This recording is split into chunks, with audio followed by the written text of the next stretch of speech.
There is no need to fear. You can't run very far. Curiosity's curse has brought you to our home of Bizarre. Consider us your friends, or simply your humble guides, as we unlock those doors in which they attempt to disguise. Welcome to a world of ghosts and grays and end of days.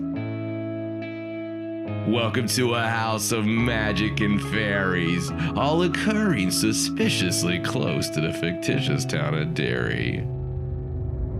Welcome to the Paranormal Sideshow with your host, John and Stacey Edwards of ParanormalSideshow.com.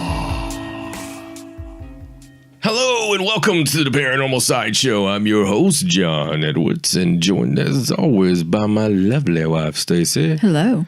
And it is Hottober. It is. It is a little bit mildly warmer than normal in the Great Northeast. Yes. Which has put our leaf changing looking foliage time stuff way behind. It has. Last year we were like in this cornucopia of unbelievableness. It's like the conditions last year were just right. They were. Yes. They were. We went off into these weird woods and wilds and got some pretty pictures. Everything was blazing, like the colors. If you've never seen a Northeast, a New England fall, you really need to make that a trek, a destination for yourself at some point in your life, because it is utterly amazing. And now it's really peaking. And so this weekend, we're going to get some good vlog action, some hot vlog action. Go see some pretty leaves. Absolutely. And some haunted things. Hope you guys have been enjoying the vlogs as much as we've been enjoying doing them. And, you know, we've really got the crap scared out of us several times. So that's kind of fun. I actually saw some crap this last time. Yeah, you actually did. Yeah. and we had things thrown at us and the stuff on the bridge. There's really no, if you've seen the vlog, there's the latest edition. There is no real way to describe what we were experiencing on that bridge, where the car felt like it was moving backwards. So weird. And the bridge was getting longer in front of us, even though we were at a complete stop. But we were both feeling this. And Stacey is not one to just agree because I'm saying that I'm feeling something. Right. It almost annoyingly sometimes, you know, she could play along a little bit, but I'm actually glad she's like that, because it keeps me grounded, and I know if I'm just hallucinating from the peyote or not. But at this particular time, you know, right before we seen this red light, or Stacey captured this red light that was for no reason in the woods, and we went back and looked, and it was not there. This bridge, this haunted bridge, it got longer in front of us. Like, it was really this illusion, and we're sure that it's a natural phenomena of some kind, but it's not like you're sitting in Walmart parking lot and you're parked and you're half asleep and somebody backs out in front of, beside you, and you feel like you're moving and you're like, oh crap, and you slap the brakes. It wasn't like that at all. No. This was weird, man. This was like our senses were heightened to the paranormal sense. You get this heightened sense of everything when you're on an investigation, or you're in a dark house and you're going around the corner, and everything, your smell and your hearing and your vision, your senses on your arms, everything is to this maximum potential to know everything. I think it's something that happens inside of us, some kind of it's almost a sixth sense to use all of your other senses in its own way. But, we were definitely noticing all this. And this is not let me go back. This is not something that is reported on this bridge, to my knowledge. Right. And we looked up any information we could. We're chasing legends down on this vlog, so there's not a whole lot of good information. It's old man McCready down the street going, yeah, I knew a friend who seen that old tart there on the bridge, and I know what happened. She got married, and she died that night. See, that's what happened. And it's always the same story. story, and they're always wearing white and whatever. Right. So there's not a lot of good information to go on. This was not reported. What happened to us was not reported No, it anywhere. definitely wasn't one of the claims. So, watch the vlog, but I will say this. If you've already seen the vlog, because I know you have, because I love you guys and you love us. So hopefully you've watched this already. And you've subscribed and you've liked it and all that good stuff. Absolutely. And we were sitting on that bridge and we were actually listening and recording to try to see if we could capture any evidence of this lady. Mm-hmm. And before Stacey seen this red light dancing in the woods, it felt more like a UFO night. And it's funny on the vlog, I tell Stacey at the beginning of the night, this feels like it's going to be a UFO night, not really a paranormal night as much per se. But it felt like a Scooby-Doo moment or a nightmare moment where it was getting longer. The bridge was, and it was almost like it was morphing in and out, guys. It was so strange. And, when we were sitting there, I wasn't looking through the camera because we were having this sensation. And so I was looking out the front window, but I was still holding the camera. And so I noticed later when we put the vlog together, the camera was actually doing some weird stuff. It looks like you're going in and out with the camera. Yeah, but I'm not actually doing anything. I'm just holding it, and I'm not even looking at what I'm recording. I'm surprised I actually am still recording the road, honestly, because we were so freaked out about what was going on. And I will point out something else funny about those red lights. Right before we drove off the bridge and I caught that red light, you actually told me to look up. Yeah. Do you remember that? You were like, look above us. And I did, but you couldn't really see anything. So I kind of stopped looking above us. Yeah. And then we drove off and I just happened to catch these weird lights. I thought that was an interesting coincidence. Yeah. Those coincidences happen a lot with me just because that's the way I get information. It doesn't necessarily always make sense until much later when you either remember it or like we've been doing lately, recording everything, and you go back and you're like, oh, hi, that's crazy. Go back to one of our first episodes of the new vlog that we're doing where I had you in that room and, it's something that would always normally happen, but I'm not normally recording it, is I knew what was happening to you. Right. And it was cool how that happened organically there on the video. That was really cool. But, hey, we found something, guys. Oh my God, I got to share this with you. So you're going to see this on the vlog if we can make it up there again. We were on our way and we just go trekking across places, no matter where, no matter what state. We don't care about the miles. We don't care about the, how long it takes us. After I work like unbelievably stressful job all week long, we definitely like to get away. And we definitely like to put all that away from us for, a day. A day and a half, maybe 2 days if we're really lucky. But we go off anywhere and we don't really set a destination. I mean, we get somewhat of a destination. We kind of pick a direction. Yeah. Or we chase down a legend, but stuff happens along the way. And, whether we were recording it or not, this is how we always do it. It's our MO. And we were on our way to this lake area, and you'll see it because we're going to go back. But we found this little place, this little pull off, and you wouldn't think anything about it. Now, I don't want to give too much information about it, honestly, but we found this little pull off, and we found this waterfall area, and in the woods, and these woods. This forest feels so, I don't want to use the word magic so much, but you really felt this power and this presence. I think presence would be the right word. You felt this presence of just this surrealness. It was like you stepped into a medieval movie. Yeah, and it happens so quickly, like you're on the road, but then all of a sudden you just cross over and you're just like in this other world. Right, but you wouldn't know. Driving down this road, you would have no idea. No, unless you pulled in there. That this was there, unless something told you to pull in there. And you went in there and you were like, okay, hey, let's look. And that's something we like doing. And we always are like, just go do it. Just go do it. If you think about pulling off somewhere, pull off somewhere and go do it because there's probably a reason for it. But we went and, man, I'm telling you, this is something I'd like to share with every one of you. And so I'm going to try to capture it somehow on the vlog. But there's like mountains of vines and there's this beautiful waterfall and there's and you keep going in and there's like these pools of water and these streams. But I have to explain, it's not like your local little spot that all the kids go get stoned at. This is insane. It's just the feeling there is insanity, and the little animals are like coming up to you, and they're fine to come up to you. Yeah, the little chipmunks, they just run right by you. They don't care, whatever. It was like we stepped into, we didn't want to leave. It was really weird, like crossing into that dimension. And that's much like on the bridge, as I was talking about a while ago. There was like a dimensional type feeling there.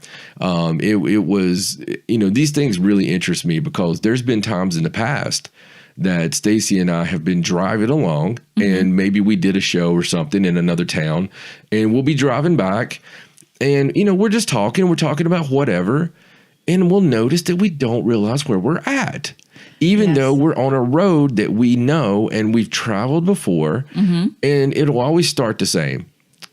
Did we turn off? Did we take a different route? Did we, no? That's a legitimate question, because when we're talking, we could just be anywhere. Right. We don't even know.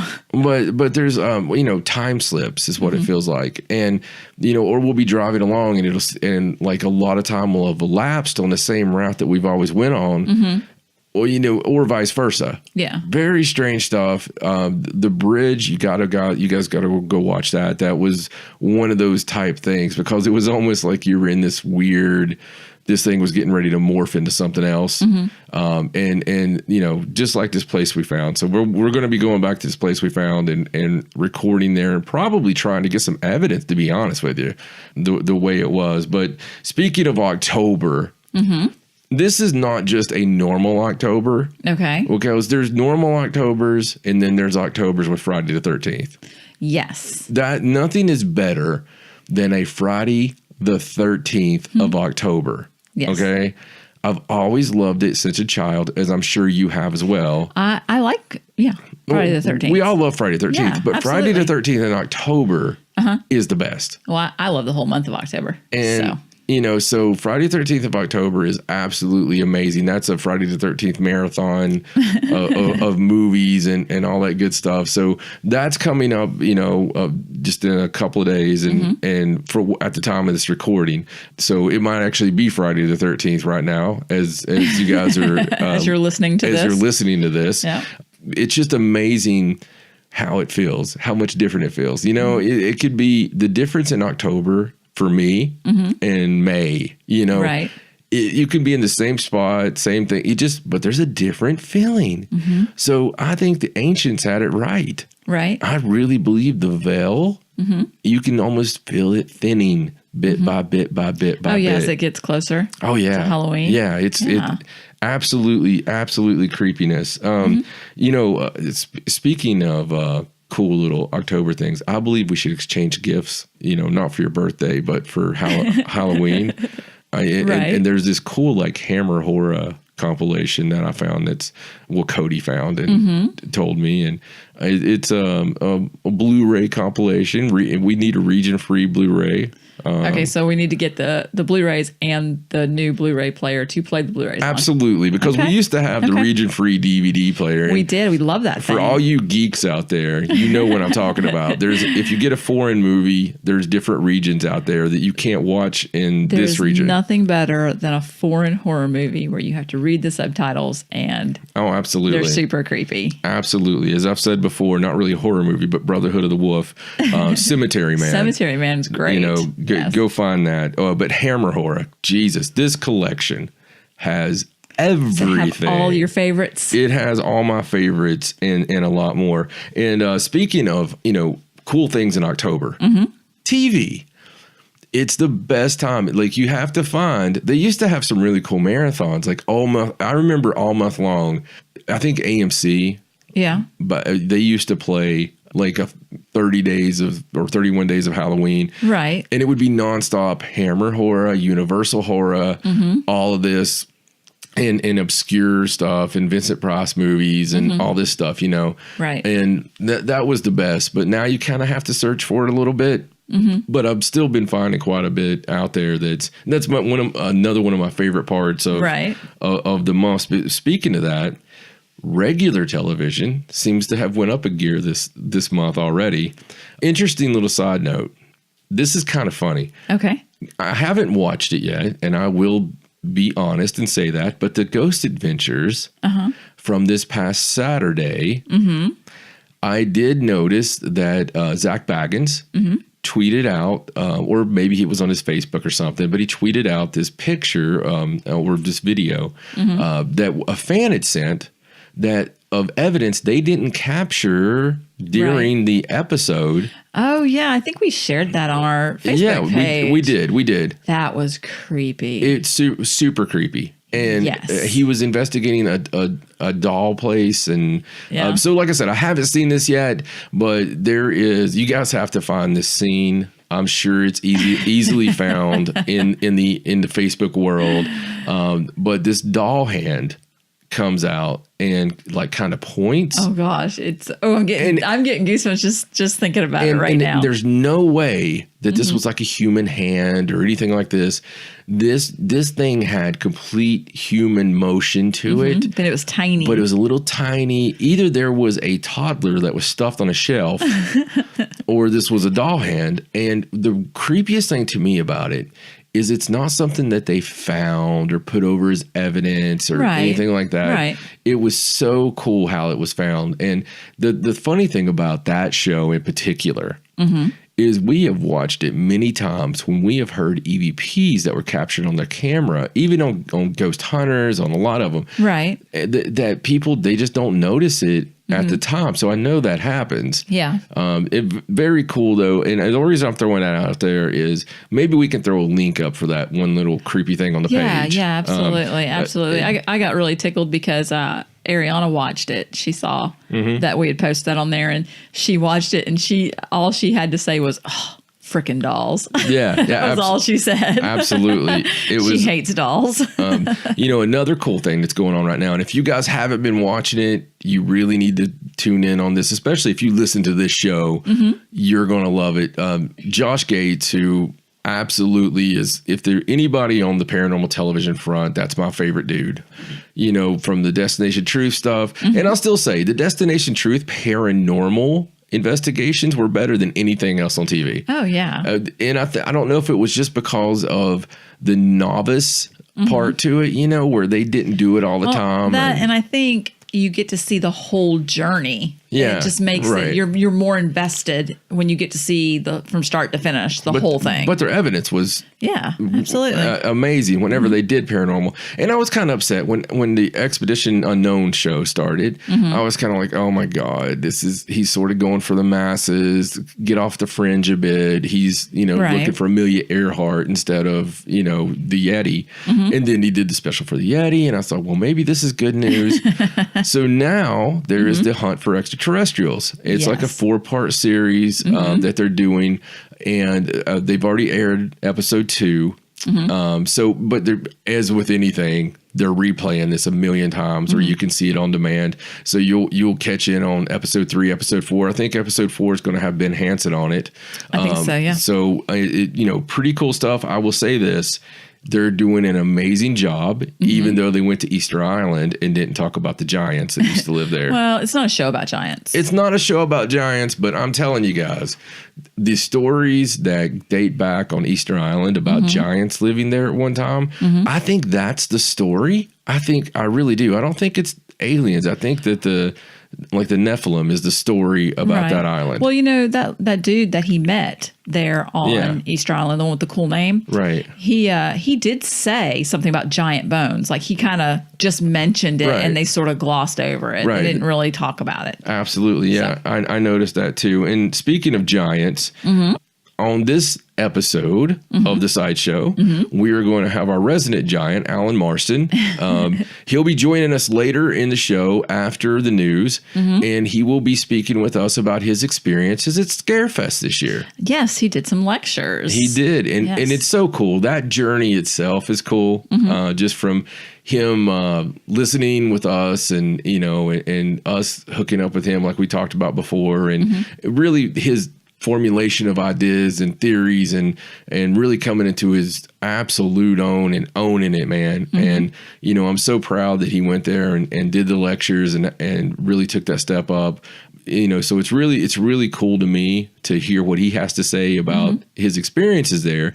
Because my experiences, I think Scarefest is one of the best cons that absolutely is out there. It's got always got a lot of groovy people. It's got a lot of cool booths and shows and right. Well, they mix lectures. The paranormal and the horror, so yeah, absolutely, really interesting. Absolutely, but I know that when I was there the last time, it was just so overwhelming because of all the psychics, and it was like my head was just pounding the whole time, So it'll be interesting to see his experiences. Yes, check in with him, see how that went. Absolutely, that he had there. And the last thing I want to talk about, okay, before we get into the news, is kind of some news actually. Okay. Anybody who follows the ufology at all has probably seen some stuff about Tom DeLonge. Right, right. We've talked about him before. Yeah, formerly Blink 182, and we love Blink 182, but he actually won like the ufologist of the year or something like that. with UFO Open Mind of the year, yes. It's kind of a polarizing subject. I've noticed on a lot of ufology boards. Right. Some people are very much excited about what Tom DeLonge's doing. Some people are on the other side of that. I really don't have that kind of opinion on it. Right. I'm always just happy to see mainstream media pick up stories. See the subject get attention. Right. Yes. So when somebody with any kind of name comes out and they start talking about it, of course there's a million people saying, well, this person's went crazy. And then there's the people that are very excited about it. I fall on the side of very excited that somebody is talking about it and it's hitting mainstream articles. Right. And that's what happened today.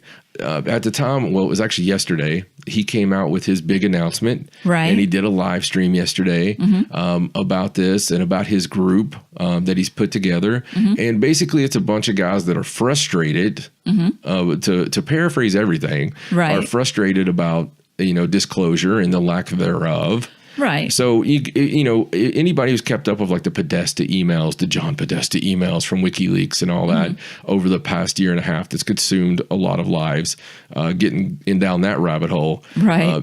Some of those, interestingly enough, had to do with, they were between John Podesta, who, was in Hillary Clinton's camp, and Tom DeLonge talking to each other. Now, anybody who goes back in the political atmosphere with Bill Clinton and stuff knows that John Podesta was one of those that really is into the UFOs and he pushes for the disclosure. He wants to let it out. Yeah, just like Bill. They always kind of wanted the UFO disclosure to be out there, or at least put that they at least wanted that UFO vote, right? Right. So he had some actual emails going back. So he was talking to these people at higher levels. I believe he actually even talks to several very high level people that are in that field now. Absolutely. And I mean, for years, his interest in ufology has been very well documented. But this new group that he has, basically he's put his curiosity into high gear. He announced on that Twitter live stream, it was on Wednesday, that the formation of an institution devoted to learning about the outer edges of science and understanding unusual phenomena. Kind of vague and Right. But it's the To the Stars Academy of Arts and Science. So assisting DeLonge in his presentation are some pretty big names. Included former Deputy Assistant Secretary of Defense for Intelligence, Chris Mellon, Dr. Hal Puthoff. I don't know how else to say that. I kind of like that. I kind of like that too. Former Director of Scientific Research for the DoD and the CIA.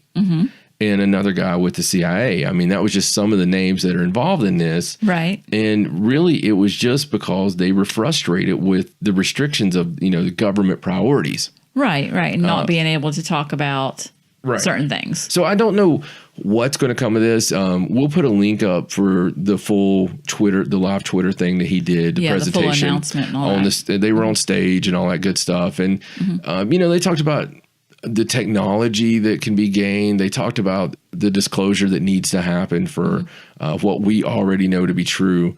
And, more and more it feels, and you can go back 7 years on the show and you're going to hear us say it feels like it's close to disclosure. So hopefully 7 years from now, we're not saying it feels like it's close to disclosure. Yeah. But it really does. And speaking of that, you guys, when more information comes with the DeLong thing, we'll get it out to you. Right. But speaking of that, I got one for you. Okay. So I'm pretty excited about some of these new vlogs Okay. because there's been some, it's not really flaps Right. close to us, but there's been several sightings, several UFO sightings and stuff. So I'm going to go throw us in the woods. Of course. And we are going to go to I'm not getting out of the car this time. Well, we're going to, we are going to go to some of the hot spots. Okay. And sit there and get ready for about 6 hours of cappuccinos and stargazing. So there you go. Pretty excited about that. And speaking of stargazing, it's about time for some paranormal news.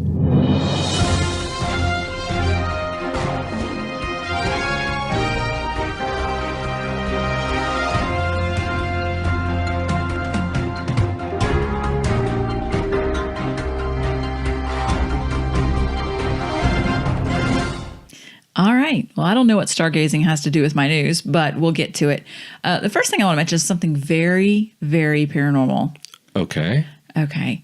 It's so paranormal. You didn't shill anything. Oh my God. During the intro. You mean that I didn't say anything about ParanormalSideshow.com? That's your address to go find anything shilly. Facebook.com/ParanormalSideshow. Shill away. On the Twitter, it's at Sideshow97. On Instagram, Hot Shillin' Damn, it's John and Stacey Edwards. On YouTube.com/ParanormalSideshow. That's where you'll find the most beautiful and bodacious vlog of paranormal people that you'll ever see. And that's our Till Death vlog that's got all kinds of cool grooviness. You guys need to go subscribe right now to that. And on iTunes, iHeartRadio, Stitcher, Google Play, wherever you listen, that's where Tom DeLong is hiding. We are wanting you to go and subscribe and share and tell your friends and tell their friends and tell their grandmothers and tell Tom DeLong's family. I don't care. You just got to share and love and get it all out there. And ParanormalSideshow.com, that's the place to go find it all because it's got links to every bit of it. And now, let's get into some beautiful news. Okay. I feel like I can do the news now. Let's. Okay, good. All right. So let's do this first story. Since we're kind of doing a UFO kind of theme, we'll just go ahead and jump into this story. This is about the National Space Council. Mike Pence heading up the National Space Council. Okay. So this is something that they used to do.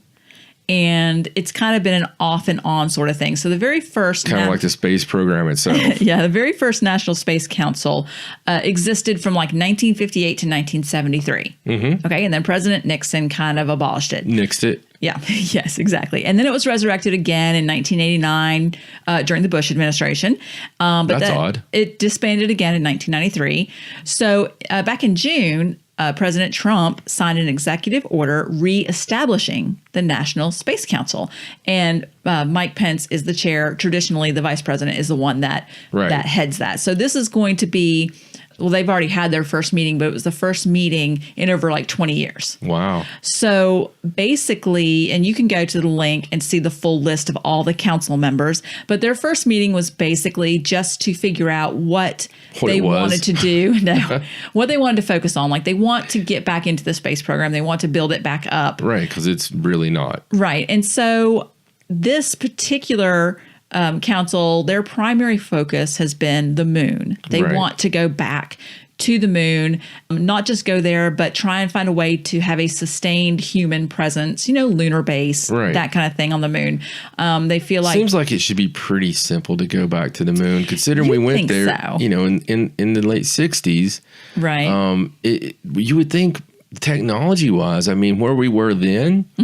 Compared to where we are now, you would think that it would be really simple. You would think so, technology-wise. I'm not one of those people that don't think we went to the moon. Right. But man, I tell you, it makes you think sometimes, don't it? It does. But now, in the recent past, they've kind of been focusing on Mars. And so this is a little bit of a change, but I think they feel like doing this would be a stepping stone to get to Mars, like being able to be established around the moon absolutely. have the presence that would give them the ability to eventually step off and do the same thing towards Mars. Absolutely. And you know, in recent years, the SpaceX and everything, thank goodness that outside corporations and whatever have kind of reignited that passion. Right. And I believe that the Mars expedition itself has reignited that dream status for people, you know, that are thinking, man, let's go out to the stars. Let's go see what's out there. I personally kind of like, let's explore our own oceans. Yeah. I really think that we should explore the moon to its fullest extent and show everybody the dark side of the moon.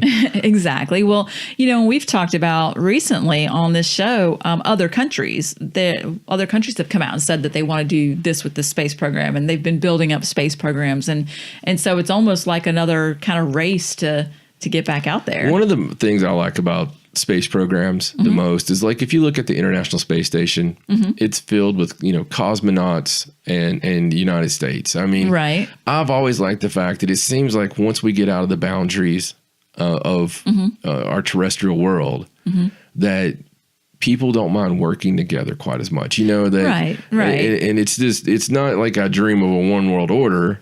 No, but wouldn't it be beautiful that if we were all focused together? It's like Reagan's famous speech when he's like, imagine what would happen, paraphrasing here, but imagine what would happen if we faced a threat from outside this world.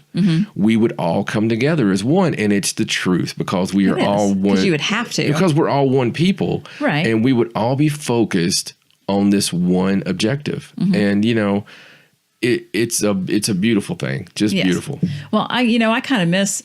I remember when I was a kid, all of the hype around the space. Oh yeah, like going to space and stuff, and the astronauts, and you knew who all the astronauts were, and you watched the launch, and it was this big deal. Space camp, man. Yeah, and I loved that. Yeah, I loved that. So I'd love to see that happen again. Everybody thought that we would be, when we grew up, we thought we would be flying. Absolutely, missions to the moon back and forth. Like touristy. Yeah, just taking a trip for vacation or whatever. Yeah. So on the same kind of UFO sort of theme, I just want to mention this because I thought it was kind of interesting. This is about the thing that happened in Russia with the spiral in the sky, and it looked just like the one that happened in Norway back in 2009. So there's an explanation for this, and I just sort of wanted to talk about it. Because I don't really know that much about rockets and missiles and things. Right. And so they're saying that these spirals in the sky are this nuclear ballistic missiles, and that they're test firing them. And when they go in the sky, something happens. They start spewing out fuel. They spew out this fuel, and somehow this makes this big lit up spiral. Yes. Now I happen to see their diagram on this. Yes. Did you see the whole thing? Yes. And it was one of the funniest swamp gassy type explanations I've seen in a while. Right. I'm not saying that a rocket can't spiral. Right. But there's a huge difference between the Star Trek level spiral that we're seeing, and that one from Norway. You talk about sparking things. When I seen the one from Norway that you spoke of, and if you've never seen that, go find it, kids. That's just it's mind-boggling, and we see these portals open up in a lot of places. These portals just seem to open up, and there's a lot of talk of maybe that's how they travel. Maybe it's wormholes, right? And what have you, right? There are PowerPoints. There's things like that out there. There's enigmas like that out there. Maybe this just happened to be the perfect storm to create that. But I tell you, what they showed to explain it looked nothing like what pictures were found. Well, the one article I saw was about the Russia one, and it showed like the spiral, but then it showed this other rocket just kind of just going, and it was straight. And then they kept showing all these other spirals, and this was the explanation that they gave. And I just didn't really, I don't know if I buy it or not, because one, how often, I mean, you would think that would happen more often if that's something that happens. And it seems the spirals stay in the air for a very long time. So if it's just a, rocket missile booster spewing fuel, you would think that would just dissipate. Yeah. And I'm not saying that I mean, there is a definite when a rocket goes up, and I can see where people would think it was a UFO. It does make some spectacular. I've seen actual rocket footage that really doesn't look earthly. I mean, for us, we're not used to seeing that. Right. And it looks crazy. But these spirals are a different cat altogether. It's just, I don't know, make up your mind for yourself. Possibly it is, find the video, find the pictures, and maybe we can post the old video from Norway. Oh, yeah. I'll link to that. That's one you guys need to see. Yeah. And then we'll put something for this recent one, which I may be wrong, but I thought was just photos. It might just be photos. I don't know if there's a video for the recent one, but I know there is for the Norway one. The only time I get kind of sketchy on things this day and time is when it's a photo and it's not a video, because everybody holds a video recorder in their hand. Well, true. True. So I don't know. It's cool. And the big thing around our house is when something like that happens. If anybody hears something about a mysterious boom, or they hear something about a spiral, they know to come get me. Right. So that's my big deal. All right, so I'll post that. You guys can decide for yourself if that explanation is the right one or not. Who knows? You be the judge. So last little bit of UFO news here. This is just a recent story about the UFO that was spotted over the Yellowstone volcano, and we don't really hear about those too much in Yellowstone. No. But there's been a lot of activity around that volcano very recently. Oh, yeah. Clusters. So I thought it was interesting that there was a video. It's a pretty long video. I watched it. It's not spectacular UFO. It's kind of just like a bright light, but it does move very odd. And I didn't have an explanation for it. Yeah. It's like a Corsica and not a Corvette. And so, and it is unusual that it's happening kind of about the time that all this other weird stuff's going on. Yeah, I mean, with that Yellowstone volcano. There's a lot of things going on with, if you go to Mexico, you go to the whole fault line, really the whole Ring of Fire. And I don't believe that the Yellowstone super volcano has anything that is really connected to that or not. But they really think this thing's going to fire off. They've been talking about it so much. I'm afraid they're going to bring it into existence just from all the scaring that they've done. I can tell you this much. I wouldn't have a house anywhere near that thing. No, absolutely not. All you have to tell me is super volcano. And for any of our listeners that live out anywhere near there, have you been seeing any weirdness? Has it been any kind of rise and uptick in earthquakes? And Well, here's what I thought, because this video was it was just uploaded, but it was actually taken back in June, and they have had an uptick in earthquakes, like you were saying. But this is not the first time that's happened. It's happened before. They're not overly concerned about it. But isn't there some kind of phenomenon where the earthquakes can cause lights? Right. And see, that's what I thought. I thought, well, they've had all these volcanoes and they've had all these earthquakes around the volcano. And, it could be that, because that is something that's been documented before. It's still a strange phenomenon. Yes, it is. Absolutely. But, and there again, it's funny because there's been so much weird in the world in general in the past few years with, and it could be global warming, it could be whatever, there's just been so many changes from what our norm is. It's I don't know. I really hope to God that we don't see super volcano in our time. It's funny because this article says that the USGS, they say that the risk of a super volcano erupting is very low, that it's about 1 in 730,000.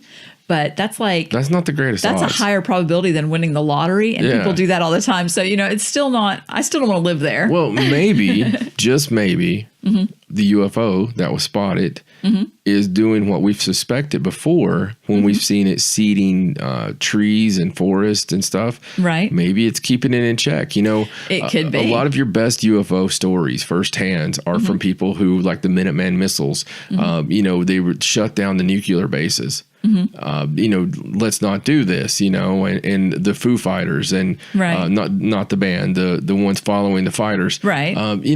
It's always been very interesting to me that a lot of times we see these UFOs in places where it's kind of like, come on, cavemen, please stop.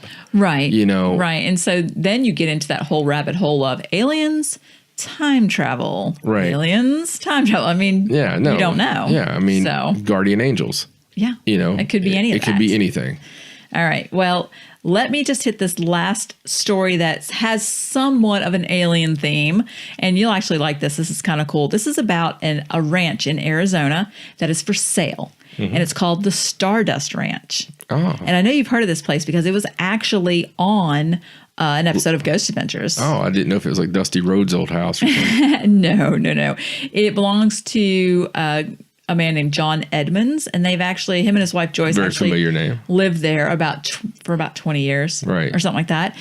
They're actually selling their property. It's a working ranch. It's available for $5 million. Oh, it's 10 acres, and it has all kinds of crazy stuff. But it also comes with tons of activity. Right. Animal mutilations.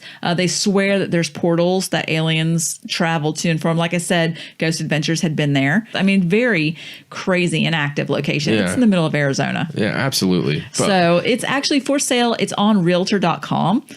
So I'll put a link up for that. Well, maybe I'll have to buy it. Buy a ranch in Arizona. Maybe we can start like some kind of GoFundMe to put us in the $5 million ranch. Yeah. It's a working ranch. It wouldn't be once I was there. Formerly working ranch with a weird ufologist, paranormal guy sitting in the middle looking at the stars. And it comes with not one, but 2 portals that aliens use to travel back and forth. That's awesome. And this Mr. Edmonds, he actually claims to have killed 18 aliens with a samurai sword that he keeps in his living room. I certainly hope the house comes with the samurai sword. Okay. Doesn't say. You can't just dust over that one. So Mr. Edmonds. Yes. Claims to. Now, I have an open mind. Right. I will take your stories of hidden folk. I will take your stories of sleeping with freaking, aliens, whatever. Mm-hmm. He killed 18 aliens with a samurai sword that he keeps in his living room just for that, particular purpose. I can only hope and dream that someday I have enough money and enough riches to live and be so insanely, what's the word? I don't want to say crazy. Eccentric. Thank you. You're welcome. So I want to be so eccentric that people are okay just putting that out there without locking me up. I'm going to sell your house and tell people that you kill aliens with samurai swords. I mean, it's all good. This is the kind of thing we find out later on was actually true. Yeah. It's like, why were aliens abducting us and doing all these terrible things to us? Oh, I don't know. We're killing them with freaking samurai swords. Someone's going to buy that property and then they're going to go in the barn one day and there's going to be like... I tell you, corpses. The swords themselves freak me out enough because, side note here, one investigation I had many years ago that led to a whole lot of crap. This guy pulled a sword out. He said, I shouldn't have this sword. And this sword is, this is actual human bone on the handle or whatever. And, it's hundreds or years old, whatever, and was made from this. Anyway, there was this whole story to it. And right. Me being me. Yes. Was I believe what he said was, don't touch the sword. Right. So I got the sword and touched it and swung it around and said, made fun of it, I'm sure. I made fun of it and went through probably 2 years worth of hell over that. It's okay. I'm pretty sure you learned your lesson and didn't touch anything cursed at all after that. Oh, no, wait. Don't touch the box. I missed that part. And that's just one, that's just the ones that are on camera. Yeah. It's I've got a real bad problem with touching things I shouldn't. Yes, I'm aware. Moving on. All right, let's get to the next story. So this is the story from Malawi. Your lolly? Yes, absolutely. And it's about some vigilante vampire hunters. Wow. Yes. So there actually was a story back in. Can I ask you a question? Yeah. Are there non-vigilante vampire hunters? Are there actually government-issued vampire hunters out there somewhere? I don't think so. I'm just saying. I'm just giving you the term that's in the article. Okay. I know. I got you. So back on September 23rd, there was a story in this Times Group Malawi paper about. Of course, one of the ones you subscribe to. People, I'm sure. I look it's so weird when the weird Malawi guy comes up to the front door. It's just like it's an online paper. It's just like. Hello, it's Mrs. Stacey here. And I get you should see some of the stuff we get here. Some of the publications that you can't like subscribe to online, that they have to like still use rocks and chisels and stuff. It's like, what's this box? It's where the best news comes from. It's so crazy. It's like, what's this box? Oh, it's something I ordered from Thailand. It's what? Seriously? Anyway, so there was an article they think I'm kidding and I'm not, about how people are in fear because there was this story going around that there were bloodsuckers that were using black magic and they were drinking people's blood, vampires essentially. Right. And they tried to tell black magic is implied with bloodsuckers. They tried to tell people that it was a hoax, but people were terrified. You know how that kind of goes. And they claimed that these people could not be caught because they were using black magic to turn themselves into cats and dogs and then disappear after they drank the blood. So that was back at the end of September. Right. Okay.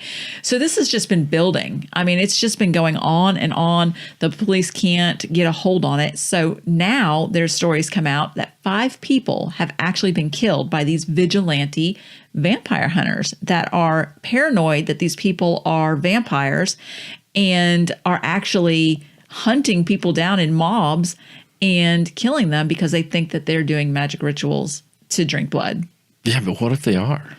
I don't know. That's weird. But what if they aren't? Yeah, but I mean, it's the whole mob mentality, I know, but what would drive somebody to? I mean, that's pretty hardcore, man. I mean, it's way more than pretty hardcore. That's super core. Yeah, absolutely. And so it's so bad that the UN actually pulled their people out. Yeah. Of the country for now because there's been so much violence and they've instilled a 5 p.m. curfew on all the people because all these rumors are just spreading and now it's this mass hysteria level and you just can't tell them that it's not real. Do you know what I mean? I've got a solution. Okay. So I doubt they have a whole lot of access to the outside world. Right. I mean, I'm just guessing, being that, there's vigilante vampire hunters out there. In the rural areas. Right. Right. I think we should airdrop some DVD players, maybe DVD TV combos, just to make it simple. Right. I'll preload it with the Twilight series. If we did this, they would no longer have fear of vampires. They would be very sickened of vampires. And, at least, of course, then they would just kill anybody with glitter. So it might not work. It might not. But. And by the way. It's crazy. That's Stacey loves the Twilight books. Let me just go ahead and say it. And not do you like the movies? The movies are okay, but I prefer the books. Like that was one of the ones you said if you read the book. You've been trying to get me to read those books for years. It's like Hunger Games. Like the movies were okay, but there's just so much more in the books. Like there's a lot of emotion and feeling that you just don't get in the movie. Yeah. So you have to read the books. I'm going to have to. You're going to have to. Or find a British guy that reads them. Yes. That'll be cool. So let's stay on this one for a second. Okay. So the UN, think about this. I know sometimes we do these stories, right? And we just go from that story to another story. No big deal. Right. That we're done with it unless we follow up on it in a few weeks. The United Nations pulled their people from that area because of the vigilante vampire hunters. Yeah, they removed their staff and the UN Department of Safety and Security is kind of monitoring it. They're trying to say that the rumors may have spread from Mozambique, which kind of neighbors the area, but they weren't really sure. And they recommended a temporary suspension of the UN activities in the southern districts there where they're having the problem. Because these people, they've put up roadblocks to stop everybody. And, I don't know, it doesn't really go into a lot of detail about how they're killing these people or trying to see if they're vampires or whatever, but it has gotten to some crazy levels. So they're saying vampires. I have a feeling that it's just a black magic in general. And maybe they're doing blood sacrifices or further. I mean, the people are saying blood suckers. So, really? So they're actually like biting. I don't have the first article. I just remember reading the first article, and it did use the terms blood suckers. Like if people are drinking other people's blood. I'm not so sure they use the word vampire specifically, but that's what that is. Yeah. So. Wow. I don't know. That's crazy. So I am going to follow up on that and see if they ever get a handle on it. But boy, I mean, that is crazy. It's nuts. It's dangerous. I mean, it's 2017. It is. But, some of those the villages, urban areas are just not, I don't know. I don't know. I really want to know more about that one. That one I really do want to follow up on because that's just nuts. All right. So let's continue. Got some pretty interesting stories here.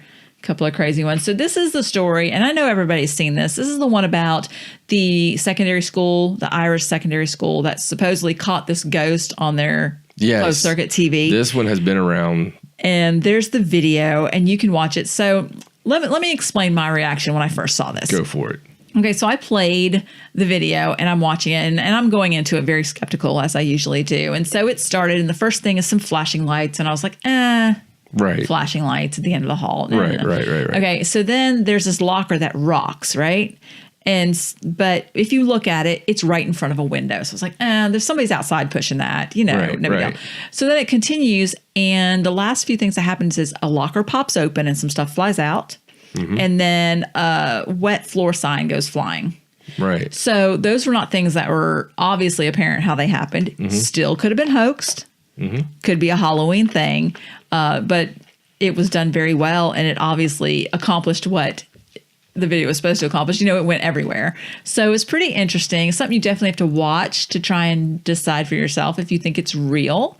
Like I said, I went into it absolutely claiming BS, but then I had to actually stop and think about it. So everything, and it's a dangerous thing that we're in, a dangerous time that we're in, because as Stacey has pointed out many times, and I've seen someone else trying to point this out, but I can only think that they've listened to our show. Anything can be hoaxed. Yes, absolutely. We're in a day and time where we could pretty much create any scenario we wanted to.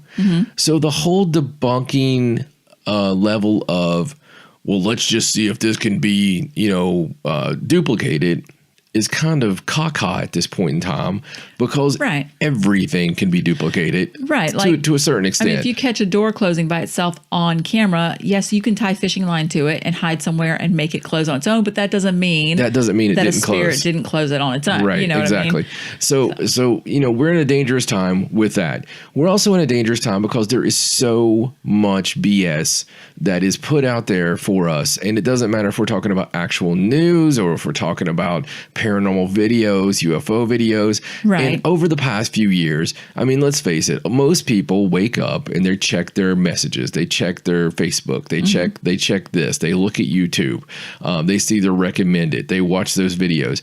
Throughout the entire day, you are subjected to 5-10 second snippets of crazy. There are people that are making money on these sites to put content out, right? Right. So you're always looking for content. You're always looking for that next story that's going to capture with the clickbait to get you in there. Yes, so, more about quantity and not necessarily quality. Yeah, exactly. Yes. Exactly. So it's a very dangerous time for us, and to be able, especially in the paranormal community, we have to look at stuff with a healthier dose of skepticism than we ever did before, because in the past, it would have been a story that took probably months to reach us. It would start in a town. It would start, maybe in a town newspaper, and that town newspaper would maybe get picked up by a national syndicate or something, and then you could go investigate it. And I'm talking years ago, right? But that's how that stuff used to happen. So by the time it would reach you, it was probably a legitimate story. Right. Because, to make it through that kind of news, otherwise you didn't hear about it. That's why we still have all these weird things in little towns. The crazy thing nowadays is there's so many videos, is it real? Is it not? So for me, this one was kind of strange because it was the school's security cameras. Right. Well, the only thing also, besides the first part of it that I thought was obviously hoaxed, was it is October. Right. So it's close to Halloween. Right. So, of course, you're going to have the extra stuff with the spooky and this. And the video was posted on the school's Facebook page. And their little caption was, anyone have the number for Ghostbusters? And I don't know. I just don't feel like a school would play that up if they thought it was really real. Right. Like almost like it's like the arts department. Right. Something decided to do that for fun. Now, has there been, have you looked for any comments from the school or any? I did go to the school's website. I want to make sure it was a real school, first of all. But I haven't seen anything yet since this. I'll go back and check, but I want to look this school up and see if there's any other people saying that they've ever seen anything there. Even the comment thread to the original Facebook post. When I looked at it, it was still pretty new, so I didn't notice anything. I'll have to go back and check it again. I'm going to link to it anyway. I think we should call the school.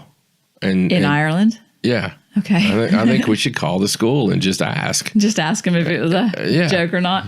Well, like I said, you can watch it and decide for yourself. I'm going to lean towards Halloween prank, but like I said, I don't know. I mean, the end of it was pretty weird. It is Ireland, so maybe it's you know, God knows it's Ireland. I mean, it's like anything. It's like the home of all paranormal. So.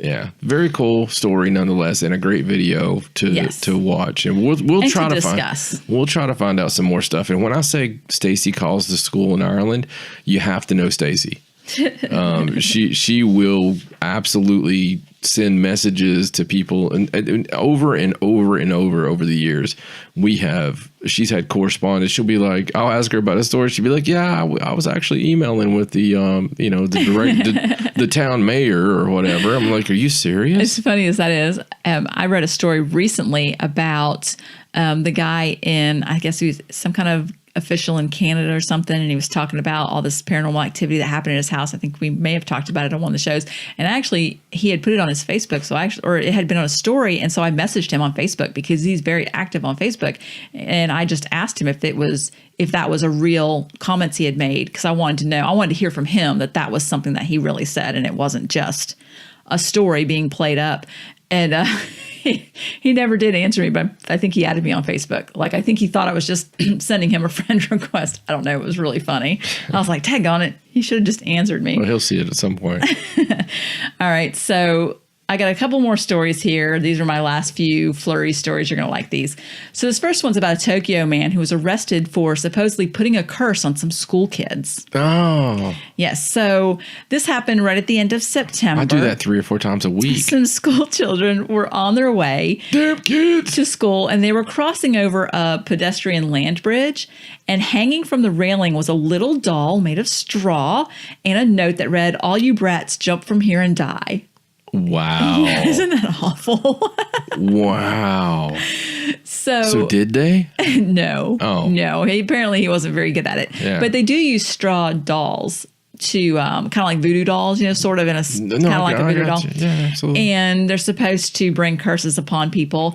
And so they believe it was this 41-year-old man who lives near the school that's constantly complaining that the kids are too noisy. Yeah. And so his reaction, because he's written letters to the school, he's written letters to parents, he's complained, he's like, the kids are out there, they're too noisy. I mean, he lives next to a school. The guy needs to move. Yeah, you should have maybe thought of that. Yeah, but so his idea, since nobody would make the kids be quiet, was to curse the kids and try and get them to jump off the bridge on their way to school. Wow. Oh my gosh. Well, I dare say that guy will never have. And where was this? Children in Japan, in Tokyo. So odd for a Japanese. I mean, I always put over the culture, and right. My friend Chase is there just about every month wrestling, and also talks about what a wonderful culture, and you can't blame the whole culture for one grumpy guy. For one grumpy guy, yeah. Yes, but it's nice to know that Tokyo also has the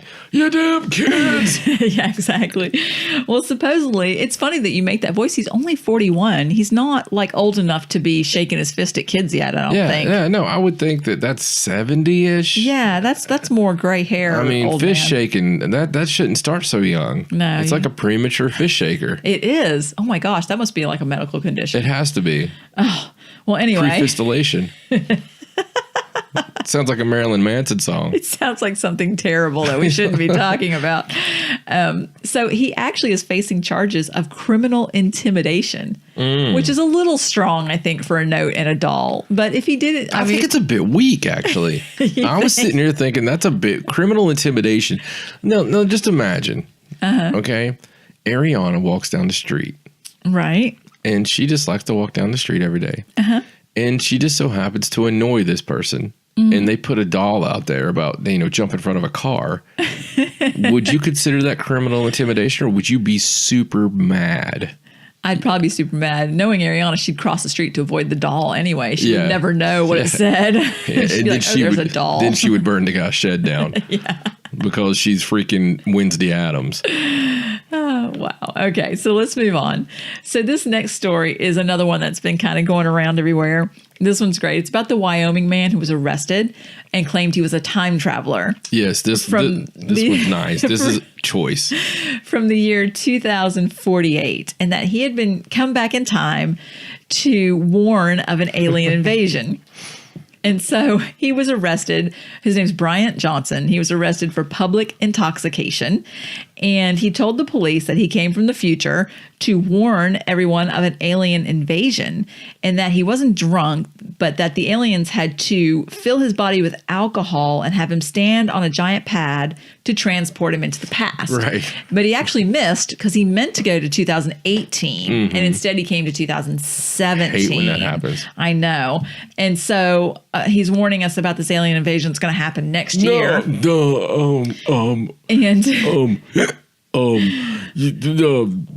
You see, what happened was I was you guys, I love you guys, by the way. You are the best police. I mean, come here, give me a hug. Give me a hug. So here's what happens, man, is I was just there, and they were pouring the beer in me, and because it just helps with the travel of the time travel, man. You know what I mean? And it's really crazy. But they told me Ecor, that's the head dude, man. His name's Ecor. Pretty cool name. But he told me that there was some bloke that was using a samurai sword and chopping up aliens. And they were really mad about it. So that it took them, till 2048. They finally showed up, and so they sent me back here to find that dude. Have you seen the dude that chopping up aliens with a samurai sword? Well, what I didn't get about his little story or whatever is he claims that he's coming back to warn of this alien invasion, but aliens are the ones that sent him back. Yeah, they sent him supposedly back after the samurai sword killing. I guess so. I don't know. So this happened in Casper, Wyoming, and I've seen this guy. I would send this guy back too, like back somewhere. The thing about this is what it's kind of funny because it's kind of what I was talking about a while ago about you get this really huge influx of information and news and stories. There are really compelling, interesting, weird stories of time travel, at least out of place people that tend to show up. There's the stories of a guy who was locked up and he wasn't there the next morning. No excuse for him to be gone, right? There are such stories like that, yes. The New York story where the guy got hit, he seemed like he was puzzled and he got hit by a vehicle, right? And then he had, and I mean, this is a real story that happened, and he had money and stuff and a ticket from, I think 60, 70, 50 years ago. I forget exactly the terms on it. Right. But he originally lived there in that area there, like the Times Square area and all this. There's really compelling, cool stories. And then there's this drunk guy. Yeah. And it gets put out there everywhere. Oh, I know. And nobody, we might have to actually do a show about some of those other stories, tell those, because those are really interesting. It's very, very interesting Very stuff. interesting. But that was interesting. I'm pretty sure he just got arrested. But stuff like this makes people not look at those stories. I know. That's the one thing that bothers me about them. It's kind of impressive as far as a drunk story to tell police. I mean, did he just come up with that off the top of his head? Well, you should have when he was drunk. You should have heard some of the ones I came up with. So one of my favorites. When I was 17 years old. No, I was 18. I was 18. Okay. I was obliterated drunk. Okay. And I was with my friend Travis, and Travis never got to go out. Right. His family was very protective. They hated me. I can't imagine why. Oh yeah. Well, they hated me, and I was kind of a hellraiser in my teenage years, and I remember. I mean, I had the nice car and and all that good stuff.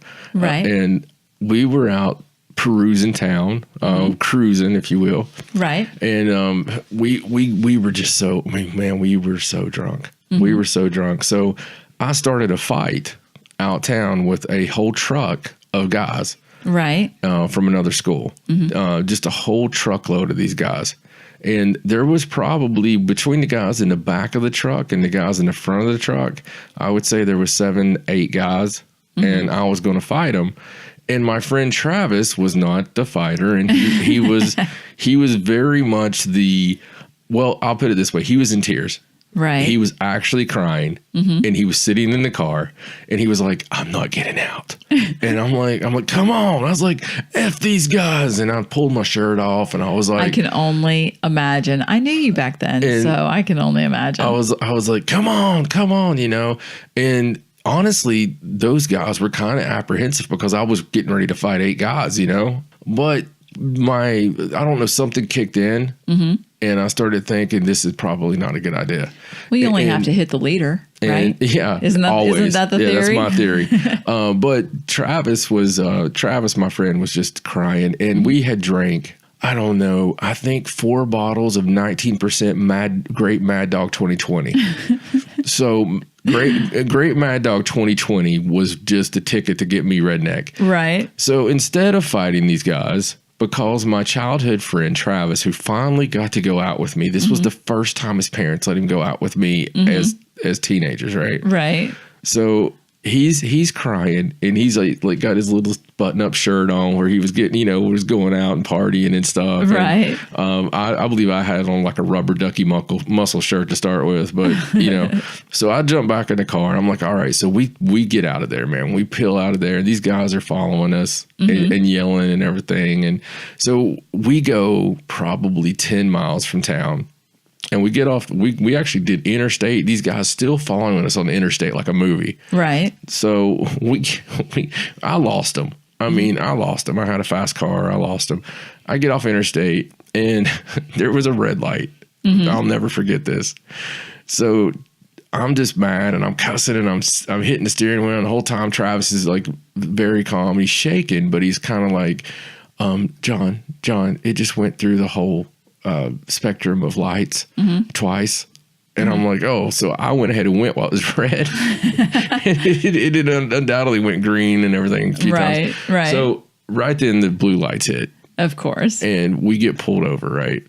So that cop probably sat there and watched you sit through that light twice. So this is great. I look over at Travis, and I'm just calm as can be. Just me, as always. And I look over, and I'm like, don't say a word. Let me handle everything. And he's freaking out, man. His breathing's not doing good. He's completely freaking out. So the cop gets up there, and I completely just break down. I mean, I have tears flying out. I mean, it's just, I'm shaking, and I change my voice pattern, and I'm just like, sir, I know why you pulled me over. I was honestly just so scared I didn't know what to do. And he's like, well, son, have you been drinking? I was like, yes, sir. I've had one, but you guys say friends don't let friends drive drunk, and my friend over here, we never went out before, and we went to this party, and we just wanted to be cool, and we were there, and these guys were really mean, and they started all this ruckus, and ruckus, and they were trying to beat us up, and my friend here, he would normally be driving, but he's drank 12 beers. And I've only had 2, sir. And I didn't want to let him drive, but we wouldn't have drove at all. But these guys were just being mean. And if perfect timing, the way you have a guardian angel, these guys right at that time drive by, They're all shirtless. Okay. They're drunk as hell. This is a country road. And here's all these guys in the back of a pickup truck. Right. They're trying to not look drunk at this point. Okay. So all these shirtless dudes are totally looking straight forward and driving by. Okay. At the speed limit. And I was like, I yelled as loud as I can. I was like, sir, that's them. They said they were going to kill us. And he's like, they threatened you? I was like, they were going to kill us. And he's like, well, you boys, you live really close to here. You boys drive really safe. And he got in there and went and pulled him over.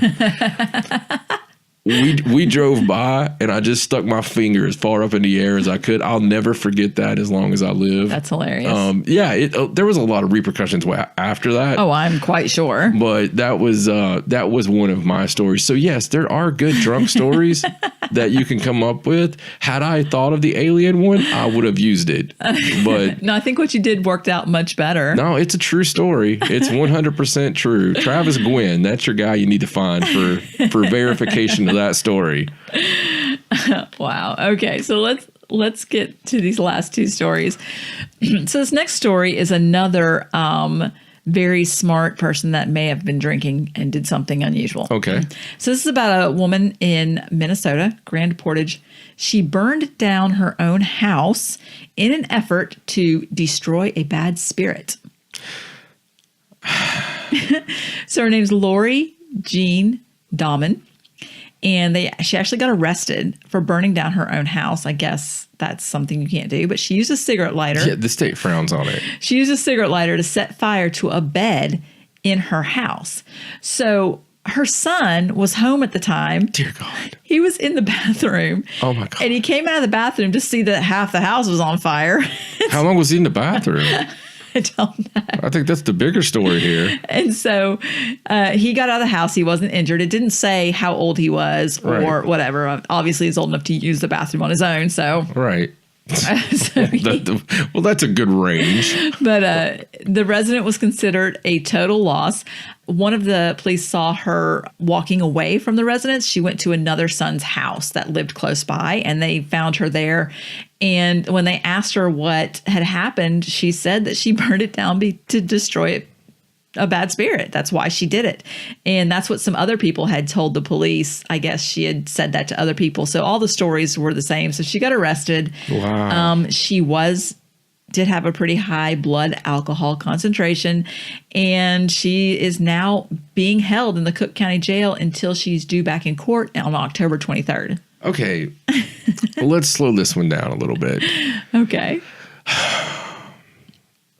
I don't drink anymore. Look, right. Let's just put that out there. I've not been a drinker for over 7 years.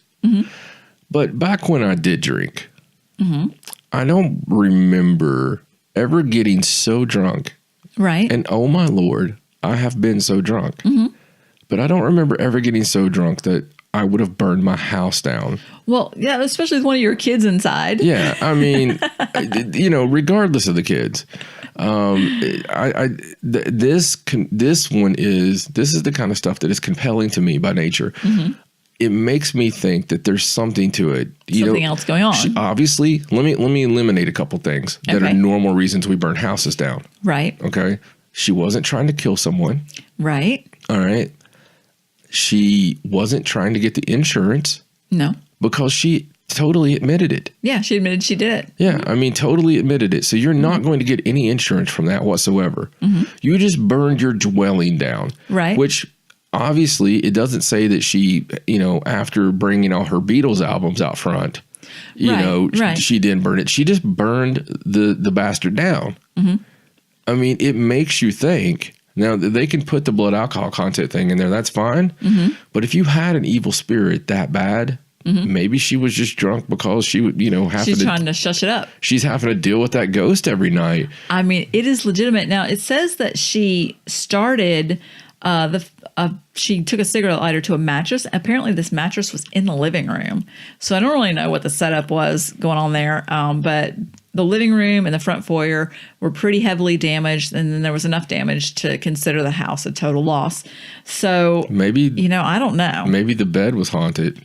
I mean, maybe. I don't know. But the problem with this is burning down the house isn't going to get rid of that bad spirit. Like if she has a bad spirit with her, it's with her in jail now. I mean, it's not gonna just burning the house down isn't gonna do that. So well, what have you done now? And maybe it told her to do it. Yeah, I mean, you really never know, but I mean, we know because we've investigated dwellings that are no longer there, right? And the spirits are still there. Right. So if it's a spirit that is bound to that property, it's just on that property. Right. And we've also known people that were haunted where the spirit just follows them and not necessarily the house. But so, I mean, there's a lot of things that go into this. But I don't want to dismiss, and yeah, it is.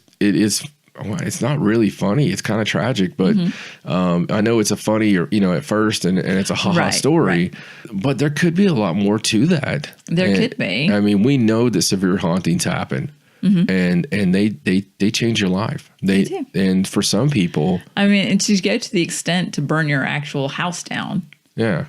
I mean, it must have been pretty bad. But like it says, she's actually being held in the Cook County Jail. She's not due back in court till October 23rd. So this is something I can kind of follow up on. Right. And see what happens when she does go back to court, or if anything happens to her in jail up to the time. They did set bail on her, so she may be out. I don't know. As of the time of getting this article, she was still there. So well, there's I firmly believe that prisons are filled with people that actually were possessed. And, because a lot of times, I mean, there's people that really did it, and there's people that are insane that think somebody told them to do it. But not as much as the people that got told to do it, but people that are just possessed without realizing it, the oppression. It's something that's real, and it's something that we've documented and that we've seen, and we know it's a phenomenon. It's scary, really, that something can drive you to a couple of minutes of action, of poor choices that change your life forever. Absolutely. Forever. Yes. Well, definitely going to see if I can get a follow-up on that. So I have one more story. I got this story for Cody. So Cody, this one's for you.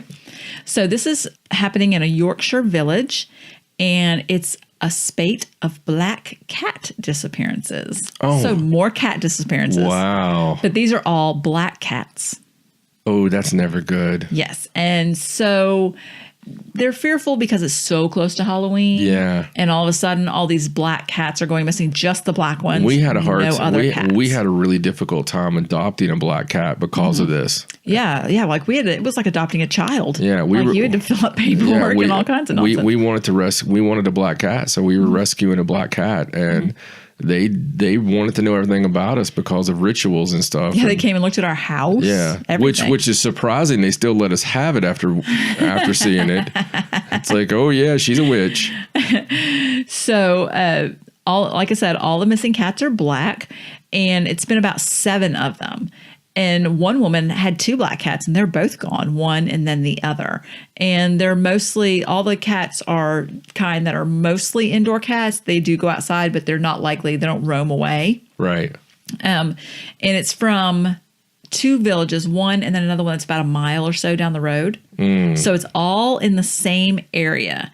And nobody's been able to find them. Nobody's figured out where they've gone or what's happened. But like I said, the fear is because it's so close to Halloween, and because they're black, and because they're symbols of bad omens and that sort of thing, that they're really fearful that they're not going to find any of these cats. That's terrible. So it is awful. And more than likely it is ritualistic. And it's really strange that this is happening right after the other village was having such a hard time. And those weren't black cats, but still, it was cat disappearances. I mean, the whole thing's just very strange. It really is. I mean, it's a terrible time to be a cat in England. Yeah, or the cats are all convening on the pyramids to finally take over the rule of us. The cats are the aliens. Oh my gosh, it makes so much sense now. This whole time they've infiltrated everywhere. That's why they don't act like pets. They're the watchers. Well, that is all my news. And that was some good news. Thank you. So let's get into a little bit of Allen Marston interview time. All right. All right. Well, as described and taunted and touted and loved on and, I already said described once, didn't I? I don't remember now. Did I go too far? I think so. Okay. Well, that tends to happen sometimes. We were talking earlier in the show that our buddy, our friend, our compadre and co-conspirator, Allen Marston, just had his first experience with Scarefest. Yes. Scarefest 2017. And it was very interesting to me. I was getting I was talking to him last night and I got the down low from the weekend, and what happened and everything. And it was kind of funny because it was very similar to some of the things that happened to me when I was there, as far as we'll get into it, won't we? Yes. We'll get into it. You'll get into it. Don't ruin it. That's the tease, people. So, Allen Marston, are you there? I'm here, John. How's it going, man? How are you guys tonight? We're doing good. Yeah, doing great, actually. Except we've survived through Stacey's news, so that's always a plus. If I make it through her news in one piece, then the world is a better place. So, man, we were talking, and obviously everyone knows you, knows your story. That's been listeners of the show and listeners of the older shows, even. So, you get up there, and obviously you have two really cool subjects that you spoke about. One on Friday night, which, if I remember correctly, Friday night was the shadow people. No, Friday night was the Mandela effect. Oh, sorry. There you go. So Friday night was the Mandela effect, and Saturday was your shadow people experience. I don't know. I think I remember it the other way around. Oh, no. Mandela effect thing going on here. Oh, God. Did we just have a Mandela effect? It could have been a cross there. Wow. I apologize for Stacey. We're trying to have a serious interview here. I apologize. So, first things first, I want to talk about the good stuff. I want to talk about the fact of how did the people react to the Mandela effect as presented by Allen Marston? It was actually perceived pretty well, I think. Time went by, and actually we filled the last, 15 minutes. And then, they give you the 15 minutes at the end, for questions. And then I think the 15 minutes turned into 30 minutes. Right, right. So how would it not? Yeah, really. Yeah. I mean, and they were actually bringing stuff up that they, because many of them had actually looked into it before the actual presentation. So they had some pretty good examples themselves. So let me ask you, in your research leading up to Scarefest, was there any new Mandela effect bombs hitting the internet, or that you've talked to people now that you've been here at this convention and several other conventions speaking about the Mandela effect? Have you heard from anybody or heard any new Mandela effects? I can't remember if we brought this one up. One of them was talking about, how you can normally find the Big Dipper and Little Dipper. Basically you follow the handle of one and you can see the other. Right. Yeah. So, well, there was an amateur astronomer in the one Friday night, and he got to talking about how every once in a while it's different. Like it's actually in a different spot. Right. So how can that happen? I really, I have no idea. I really don't know. I can tell you this much. To me, this guy has changed 1,000%. It's funny that you say that, but it's something I mentioned. I never correlate it with the Mandela effect, but to me, this guy has really changed from the way I remember as a child. I always remember just walking outside and like, hey, there's the Big Dipper. There's the Little Dipper, and Right. It was always just so apparent. But now it's not. It doesn't seem like that to me. It's always something else. I don't know. I know that sounds strange. Like it's harder to find. Right. Yes. Exactly. I agree with you on that. Well, I'd wondered if it was, what did they say? It was a couple of years ago they said that the Earth had actually shifted its axis a little bit. So I didn't know if that was something that comes into play, but he says that, some nights it's off, but then, other nights it's back to the way that he actually remembered it. Right. That's weird, man. That is weird. So I was just wondering because, it seems that I see videos, obviously, as we've talked about, my government watched YouTube feed, which is everything from freaky cat videos to conspiracies and I blame Ariana for the daggum cat videos. She does that just to be funny to me. And because I've got this perfect classic wrestling, cool music from the 90s, and I've got all this stuff set up. It's always recommended to me, and conspiracies, paranormal, blah blah blah, UFO, big time, and then all of a sudden I'll get in there and all my recommended will be cat videos. So let me ask you, man, since you've been doing this and you've been engulfing yourself, and as we love to call it, going down that rabbit hole.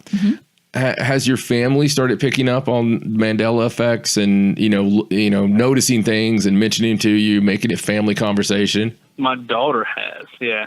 She's like a girl version of me.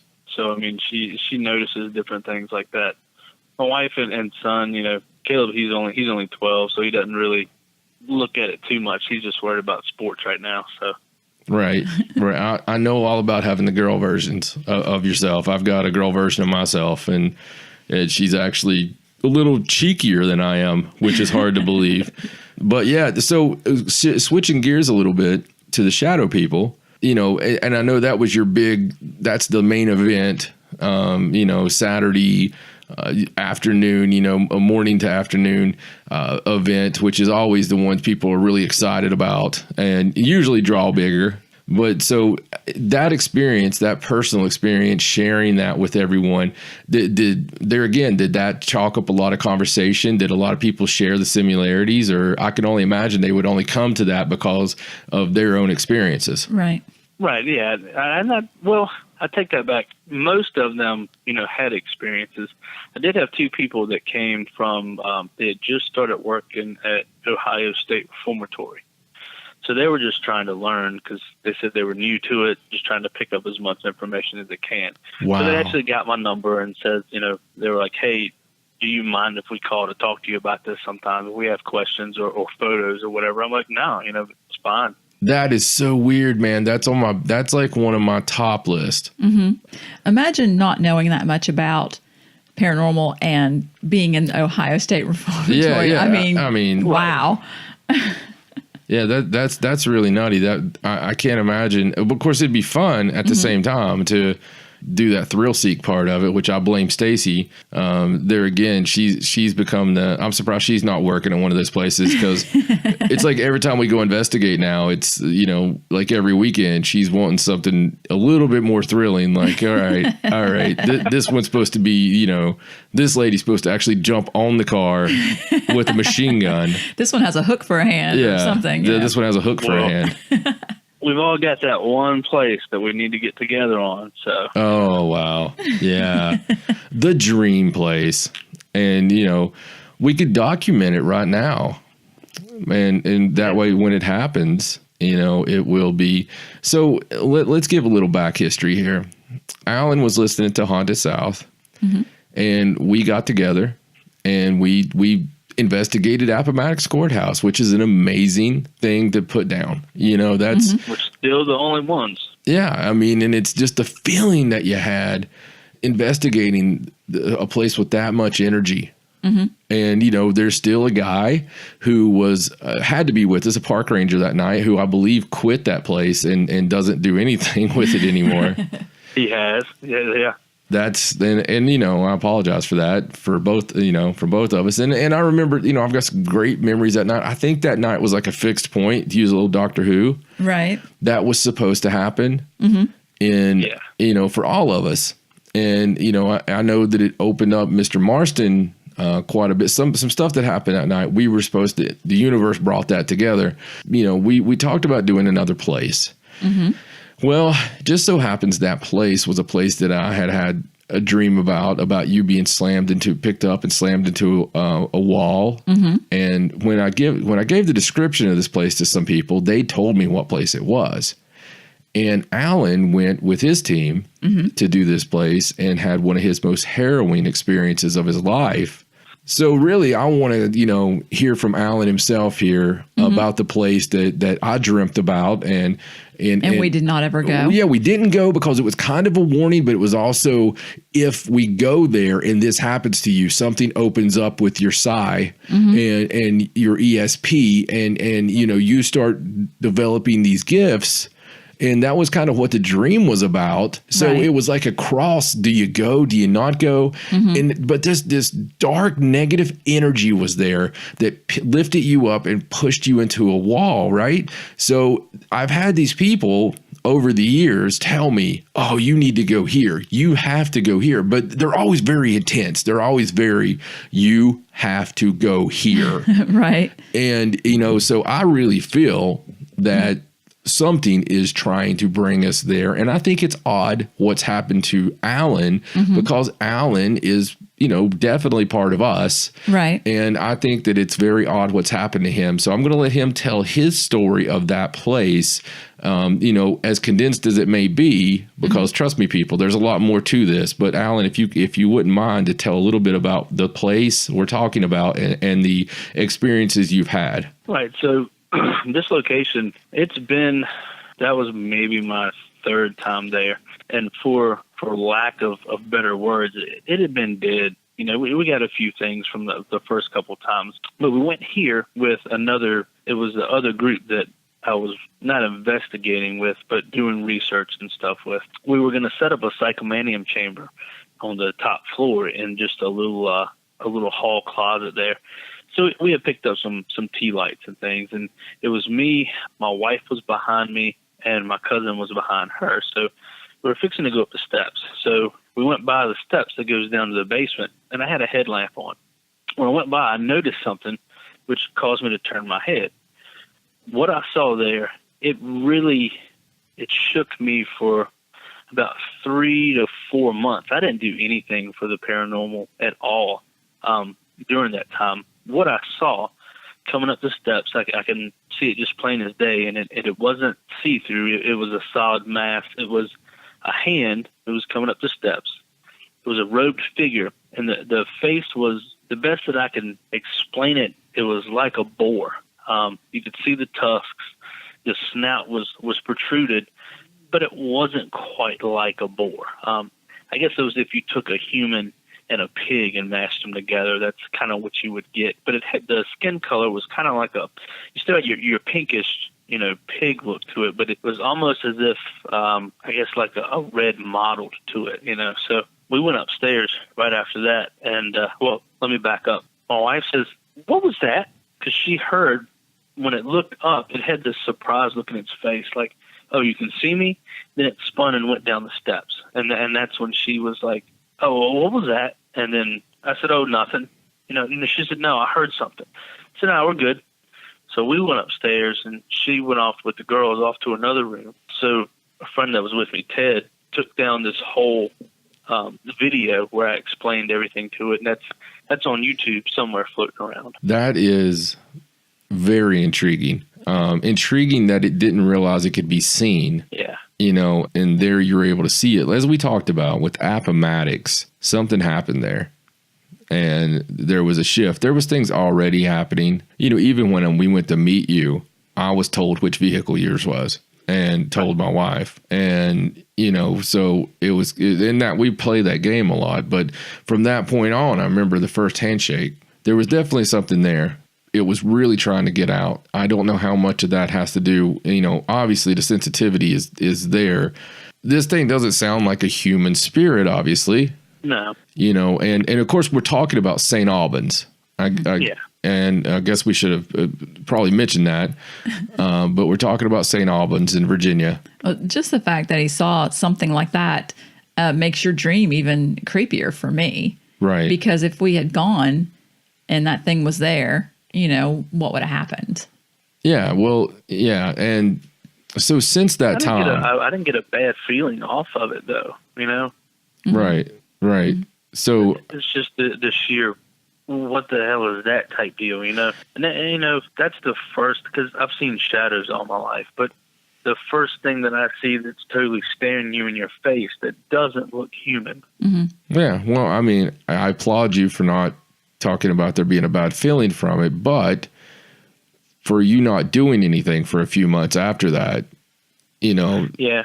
there's obviously some kind of feeling that's happening. But I get you. You didn't feel like that, not fear as much as just amazement. Right. And I noticed that you didn't mention it to your wife either when she asked you. No, and she got a little pissed off about that later when she found out. But the whole thing is that, well, you guys know. I mean, if you're in my circle, you're protected, you know? Right. And I don't want, and I didn't, you know, she was just starting into it, and I didn't want that for her, you know? Oh, I understand. That would have been quite the scary first, you know, encounter kind of thing. Right. Absolutely. Absolutely. And so since that time, let's fast forward, your connection that you have felt to this place, would you consider that because of this entity or because of the place itself, the curiosity to find out exactly what happened to you, what you've seen, why it's there? I mean, Man, that's a great question. So from the first time that I went to this place, I felt drawn to it. right. That's why I've gone back so many times. After seeing that, you know, I think that heightened it more. And it's because I've been 2 more. I'll be there again on November on the 11th. Right. It is. I'll be speaking there on the 11th. So I keep getting pulled back. And that place to me is, if I could buy it and had the money to do that, I would. You know? And you know, that happens a lot in this field. To really be in this field, you have to have a certain love of history. You have to have a certain love of architecture, and you have to have this weird fascination with, I don't want to say darkness, but this weird fascination with the macabre a little bit. Yeah. You know, and most of the people that really do this for more than just a thrill, you know, more than just the kids going and trying to find a haunted house, people that do this, I don't want to say as a career, but it is what it is. You know, we've done it for 2 decades, and there's been several places throughout that time period where have had that feeling of we have to go back there. I remember Bennett and Edwards is one that really, this place that we did was just, you know, I always wanted to go back again and go back again. Waverly Hills is like that for us. Mm-hmm. You know, there's been a lot of places where we wanted to go back, and the biggest one probably was Major Graham down the road, that we had that connection with that, you know, but we would never go back there now just because of safety reasons, and with the paranormal, because we finally figured out that there was some things, you know, and that's where do you draw the line, you know, where is the line that what is bringing us back here? It goes back to the theory a little bit with even like the paper booth thing and the energy that's continuously being put into these places and how they change and they morph over time to become new energies in that place. You know, so I don't know. Have you felt that energy shift in that particular location? Yeah, I have. Because like I said, you know, the first times let's put it this way. Either more stuff has been brought in as more people come in, you know, because, you know, stuff follows you and you drop stuff off and pick stuff up all the time. But either it's that or the location is getting used to you. Yeah, absolutely. It's bringing you in. And plus you're, for lack of some better words, you're advertising to bring new souls to it.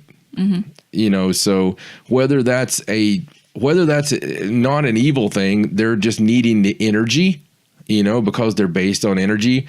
So in a place like that, when you have people come in with that excited feeling and that fear, which is the greatest energy of all, and here you've had this amazing experience.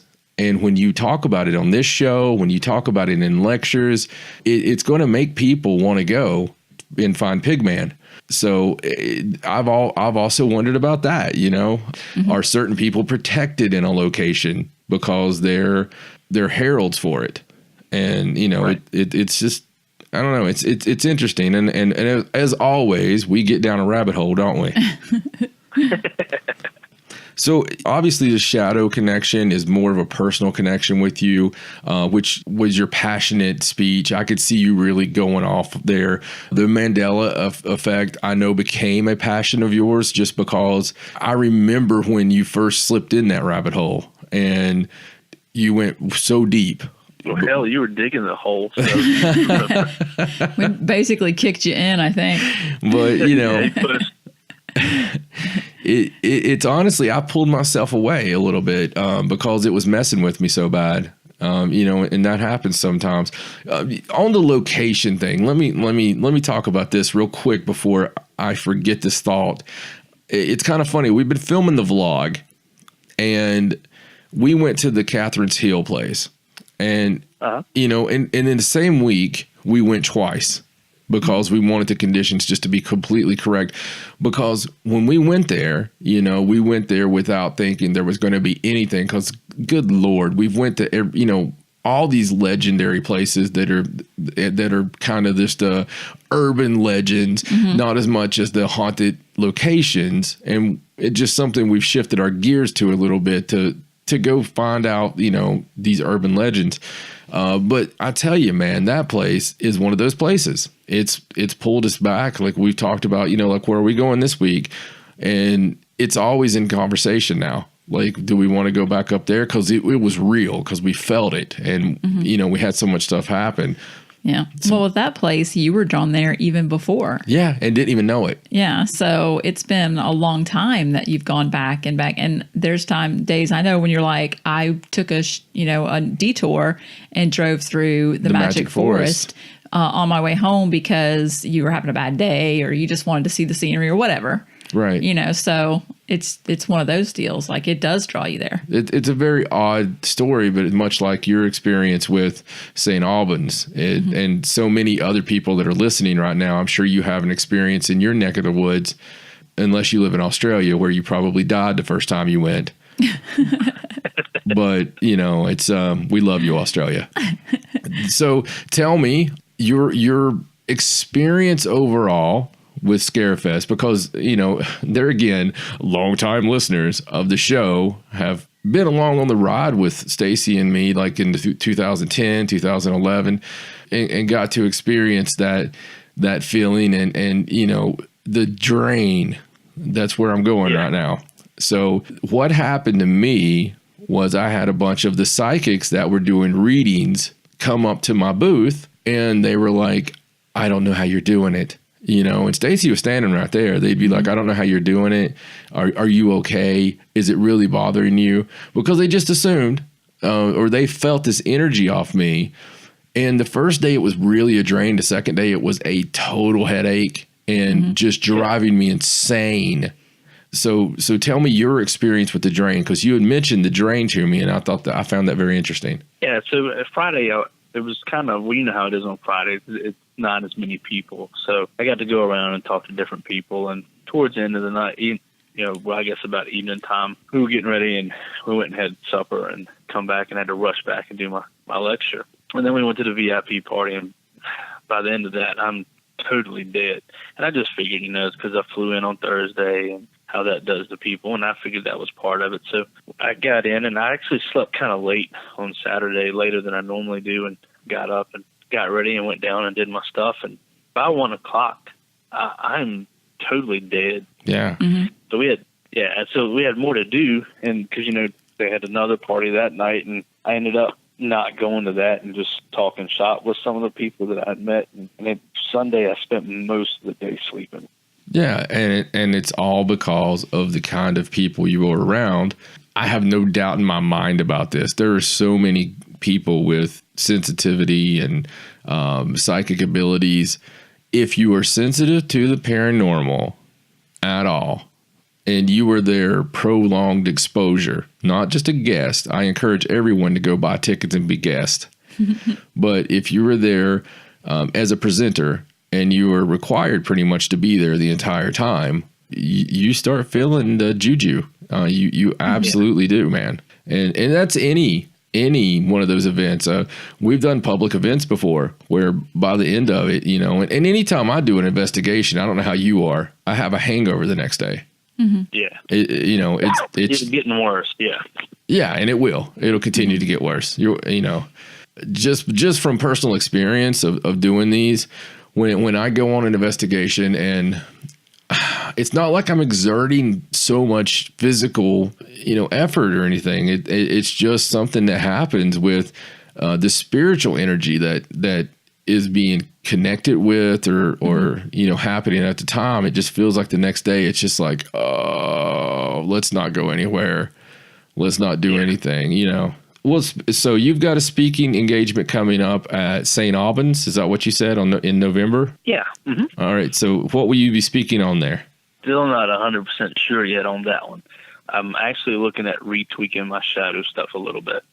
Yeah, and I think it's a good idea. To be honest with you, just you've got very personal lifetime experience with the shadow phenomena, and there's such a connection that can happen that could explain it to people that's happened to, that they don't understand what's happened.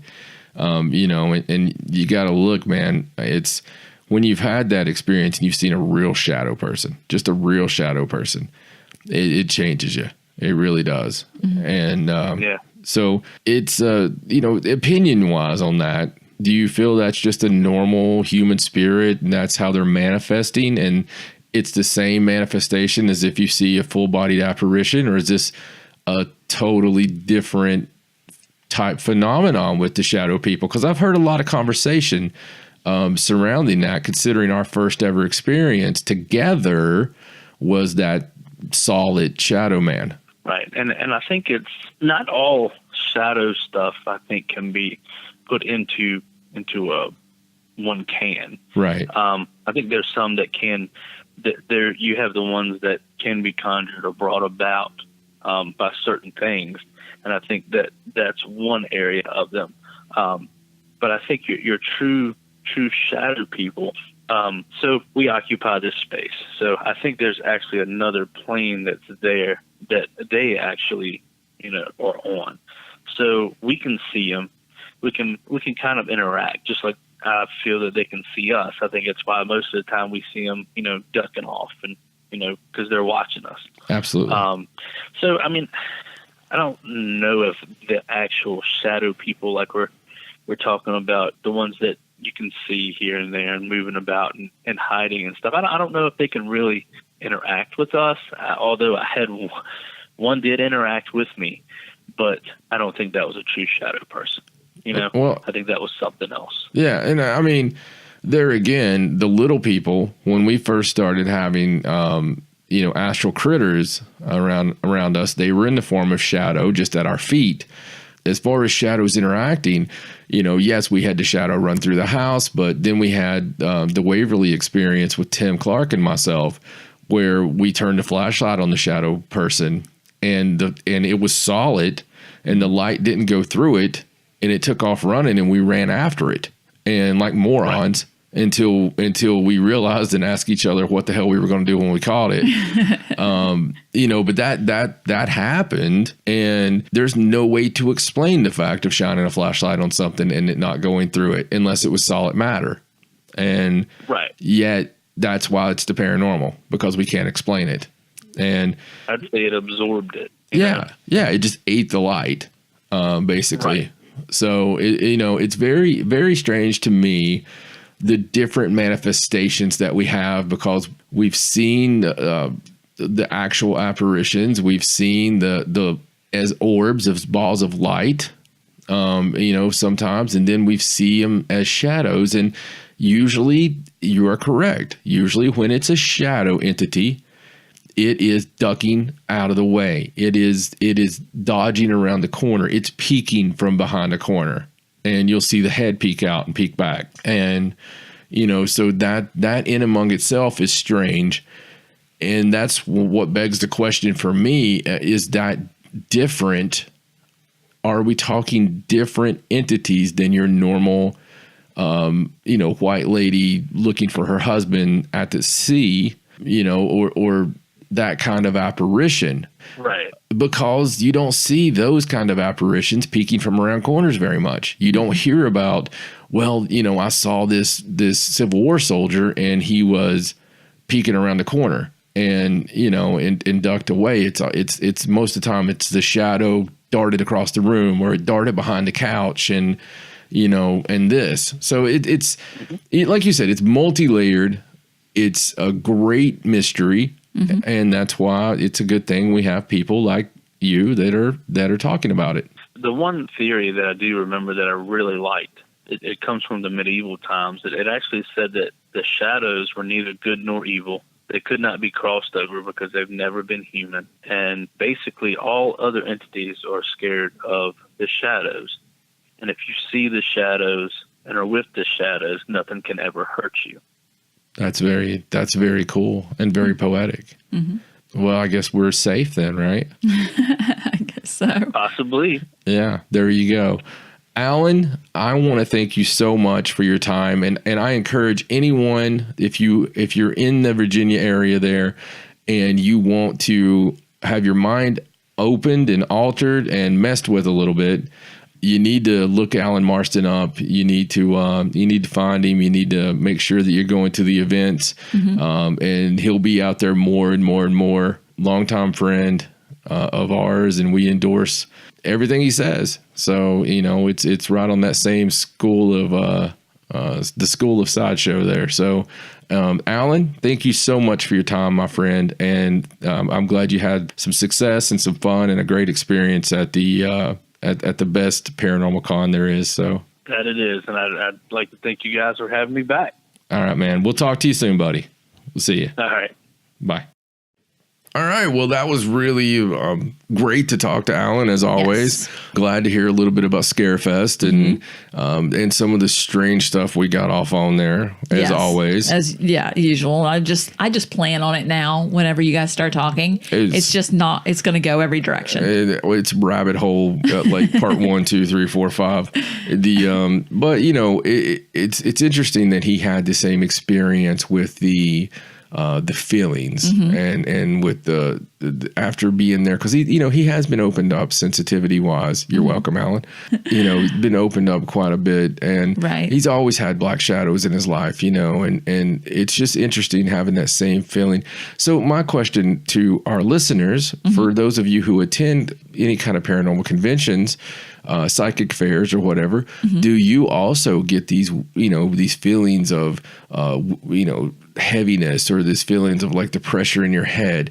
And question B, just for those of you who do paranormal investigating, do you have the paranormal hangover the next day? Yes. Where you're just completely, and I'm not talking about from the fact you stayed up paranormal investigating. Yeah, no. Just the energy mess up. And when it's a really dark case, I get that. And when it's a dark case, it's hard to get that off of you. It is. For a long time, it haunts you. Well, I know when we do investigating, sometimes when we're having a lot of activity, I actually get drained, like at the investigation. Like all of a sudden, I will just be so tired. I actually have to like step away and try and get some of that back. And it's only when a lot of times is when you're using the spirit box and when you're actually getting responses and things like that. For some reason, it's just sucks it right out of me. Yeah, and it's crazy. And really, I truly believe that our vessels are the ultimate paranormal investigating tool.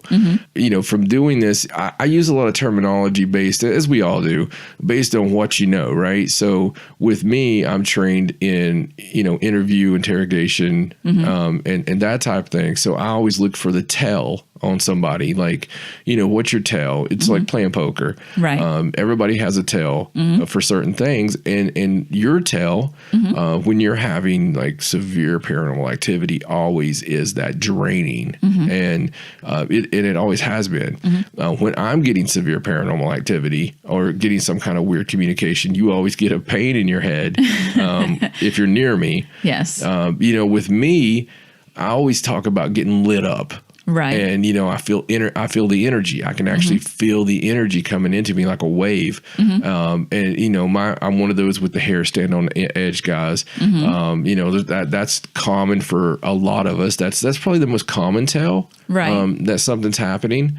You get the pricklies on your skin and stuff. But with me, I get severe pain in my head when it's something really devastating. So, it's kind of interesting. I'd like to know from you guys, let us know, message us, let us know what's some of your after effects from the paranormal investigating. That would be an interesting show in among itself. It would my tell kind of changed a little bit because at first I would just get very nauseous whenever I was around any kind of paranormal activity. I get this really nauseous feeling. It was horrible. I'm glad that doesn't happen quite as much anymore. Right. But that prevented me from going sometimes when I was pregnant and stuff because, I was already sick. And Absolutely. Well, it's funny that we talk about sixth sense.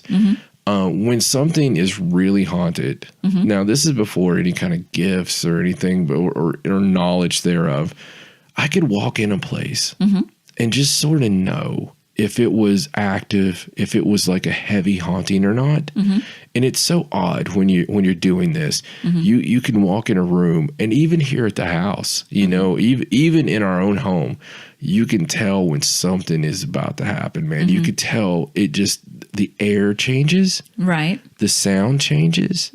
Everything just gets weird. And I find that very interesting.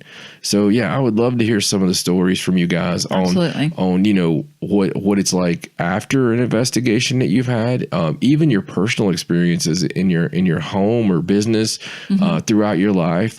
If there's a different change that comes about before something happens, it's funny. It's this anticipation feeling. Right. Do you know what I'm talking about? Yes. You get this anticipating something is going to happen. Actually, I've got it recently on doing some of the vlogs, especially with the Catherine's Hill. Yes. There was a really strange feeling. There was a heavy feeling of anticipation. Yes. And we didn't expect that. That's true. We didn't expect that to happen. Yes. And, you can go on some investigations and you get that feeling of being watched. We've talked about that.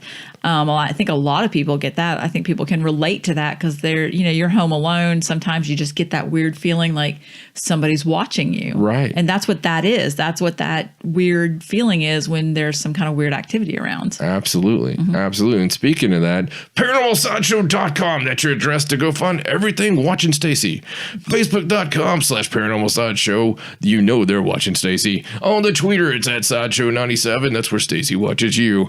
On Instagram, Hot Watch Stacey Dam. It's John and Stacey Edwards. And on YouTube.com/ParanormalSideshow. That's where everybody could come and watch Stacey because there's a whole bunch of Stacey on there. Well, as much as YouTube will allow us. And if you listen to iTunes, iHeartRadio, Stitcher, Google Play, however you listen, that's where we're watching you from every corner of your house or however we can do it. Please subscribe, please like, and please leave a comment. Let us know you're watching. Let us know you're listening. However you're getting your John and Stacey fix, we would love to hear from you. For my lovely wife Stacey, my name is John. So long from the Sideshow. Good night.